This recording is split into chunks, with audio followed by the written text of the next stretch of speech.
A righteous wife is a great blessing from Allah. This incident is from the blessed time of Prophet Muhammad. There was a companion who used to work daily to earn halal food for his family. One day, he went out as usual to look for work, but he could not find any job the whole day. In the evening, he returned home with a worried heart. There was nothing to eat at home. Both husband and wife remained patient, did not complain to each other, and went to sleep hungry. The next day, the companion again went out in search of work. He tried all day, but still did not find any job. When he came back home in the evening, the situation was the same. There was no food and no money.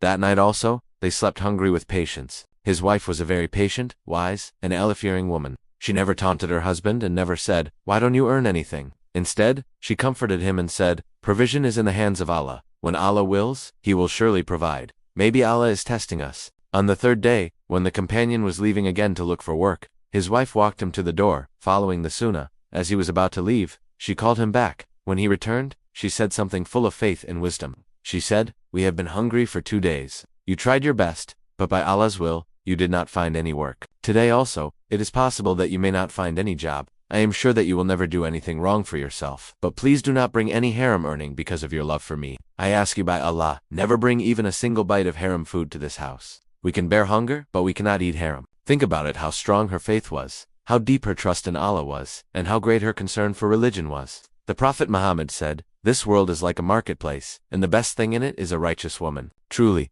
those people are very fortunate who are blessed with a righteous, patient, and pious wife, one who guides her husband toward good deeds and stops him from sin and haram. This incident teaches us a great lesson. If a woman wishes, she can play a key role in correcting and improving her husband's life. Today, many people choose wrong paths because of poverty or unemployment, and one reason is pressure and taunts from home. If our mothers, sisters, and wives show patience in difficult times, encourage their husbands instead of complaining, and clearly say, "We can live with hunger, but we cannot put haram food into our own or our children's stomachs," then surely many men will stop themselves from going towards sinful paths. A righteous woman is truly a great blessing from Allah.